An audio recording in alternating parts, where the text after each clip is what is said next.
Second to the right, straight to morning.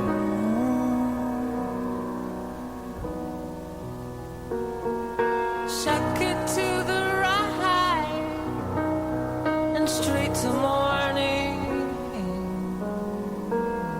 Put me in the Wendy house. Second to the right, I'm straight to morning. Hide me in the Wendy house.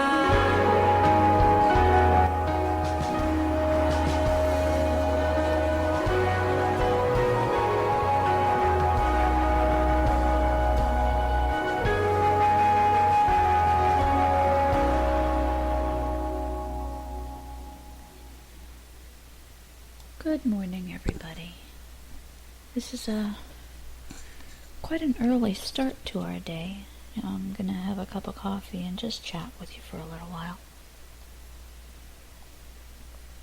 My purpose today for talking to you is to let you know a little bit more about the support group. It is available for you guys. There's a lot of information there for people to read, and help can be gotten there. You can tell your story. We have all kinds of message boards. What is depression? What is anxiety? What is bipolar disorder? What is PTSD? We kind of do it all. Anything that goes hand in hand with post-traumatic stress disorder or trauma, rape survivors, any kind of trauma really. We're not limiting what kind of trauma you have to be attached to in order to be a part of the group. We only ask that you have had some sort of an experience that shook up your life in a way that made it difficult for you to get back to reality. All of us in the group, and all of us in the past group of Glass Fairies, could totally relate to that. And we have chat rooms also available, and message boards, all kinds of stuff. I just built a new discussion board at Through the Storm for men only, because rape and other traumas and child abuse, they don't only happen to women, to girls, they happen to men too. So we're getting started with that. I'm on the website right now. It is tts.groupbox.com, and there's a join link if you're interested in being part of the group. I know a lot of support groups say you can't sit and watch, you have to be a participant. You can sit and watch, you can read. Nobody's going to force you to talk about anything that you don't want to talk about, or anything that you're not ready to discuss. You do it in your time. And that's what's different about our support group, is the only rule is we ask that we respect each other's triggers. A lot of people have triggers, things that kind of set them off. So if you're going to tell your story, and you'll use the message boards to do that, you might want to put trigger warning at the beginning if you think it's something that might upset other people. I'm going to go to some of the discussion boards and kind of tell you what kind of things we have available. We have a board titled Your Story, where you can tell something that's happened to you and get feedback from the group members. We have a group called, a discussion board called Sky's Editorials. Sky is the co-founder of this group. For the past 15 years, we've been working together on support groups of this nature. We have domestic violence articles, Actually, Sky's done that. She's put those up there for us. A lot of domestic violence articles and what to do if you find yourself in a situation that you feel like you can't get out of. There's always a way out, and we're here to point the way. We have a section called Introduce Yourself, where you can just say hi. You don't have to tell your story. There's another section that we put up called Coping Skills and Healing Exercises. I am a certified hypnotherapist, so if we do a chat or a Skype one-on-one, I can guide you through meditation exercises and trauma regression, things like that. So there's a lot available to you, and it doesn't cost you a dime to take part in this or to be a member of the group. We have a section, a message board called Domestic Violence, state-by-state hotline numbers and websites.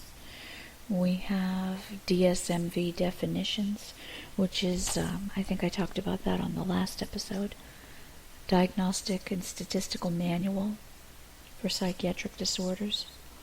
We're taking this from the 5th edition, yeah, that's true.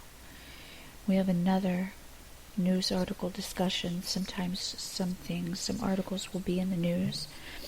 Maybe a child is kidnapped or something like that, and we would want to be able to discuss things that we see in the news, because being a survivor means that a lot of things we see in the world trigger us, and we need a place to vent and get that out, and that would be a place for that. Sky has been so gracious to put up a message board titled Waiting to Exhale, and she uses a rose as the symbol, so it's easy to identify that message board. When you see the blossoming rose, you'll know you're in the right place for that. It's a symbol for her, for love, and we all need and desire it, whether we openly admit it or not. And her message board there is a way to receive that love and strength and nurturing. Yesterday I put the link to our Spreaker audio podcast, our radio station, through the Storm Radio Show, so it'll always play the absolute latest article or discussion that I post. And then finally we have a message board titled Male Survivors, and at the time it is not active because we do not have any male survivors as a part of our group. However, we are encouraging males to join, because I know that this happens to men too, and a lot of men don't have anywhere to turn to vent and to get this out. So I put that board up yesterday. My hope is that the gentleman that does our theme song for the radio show, Joshua Bly, hoping he will take over that role. I'm still trying to get in communication with him about that. But if not, somebody will come along and be a part of it. In the meantime, I will monitor that message board. Because like I said, women aren't the only ones that are abused sexually, verbally, or physically. Men are also victims, and they deserve a place to vent. And I feel very strongly about that. So, I want to read to you something that's kind of a little touch and go with me, and it'll give you a little more depth into what I face on a daily basis. It doesn't go away. Some days it gets easier, but sometimes I need to vent too. Just because I'm the moderator or the creator of this group doesn't mean that things don't affect me. They still do. I still need the help that I seek to create. I can go for years and be okay.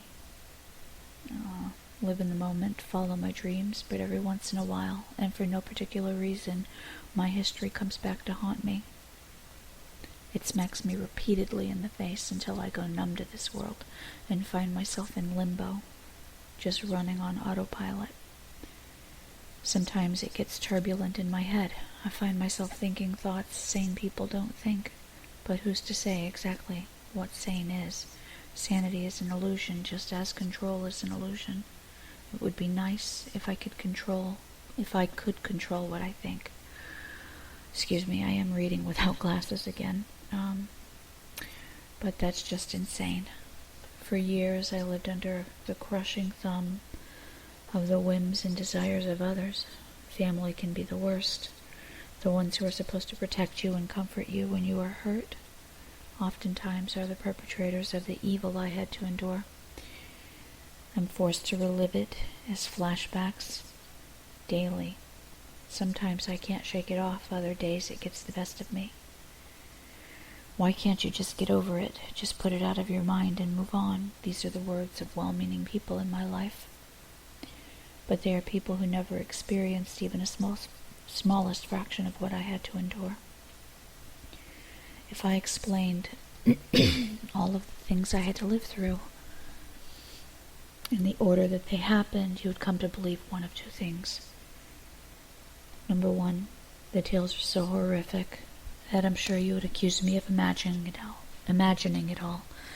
Excuse me, I'm getting choked up again. I wish that were the case.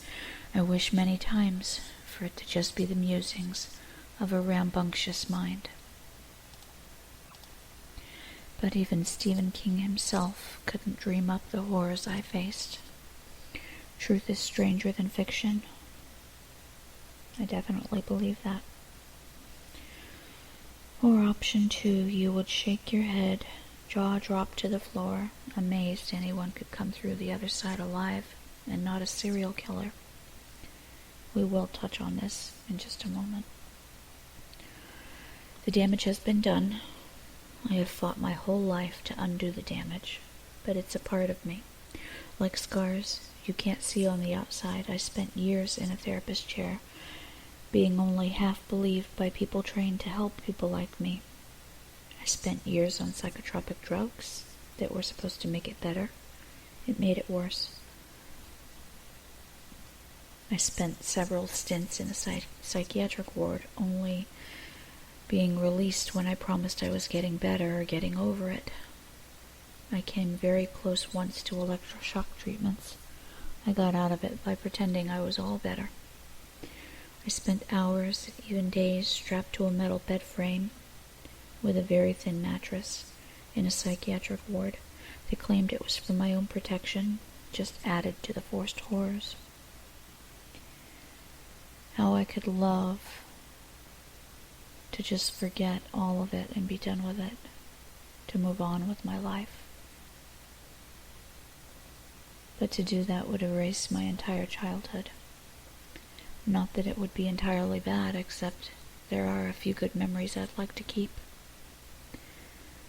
I almost admitted myself for a voluntary Baker Act on several occasions because sometimes my thoughts just got too much for me. And I would have begged for electroshock therapy just to get some of it out of my head, at least for a while. But maybe it's a good thing that I never did that. Oh, anything would be better than the Groundhog Day I relive over and over. Do you remember that movie?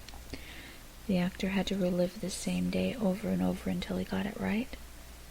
Only I don't think I'll ever get it right. Most of the people who did these things to me are either dead or completely out of my life by choice. My mother, when she died, I mourned her for 6 months. Not because I missed her or wished that she didn't die. It was because I never got the mother I deserved. I never got the answers as to why she put me in the situation she put me in. I never got the explanations that could tell me how she could have done the things that she did to me. Sad to say, I don't miss her. Shocking to say, I'm glad she's dead. But she lives whether I want her to or not. She lives in the form of nightmares and flashbacks I endure.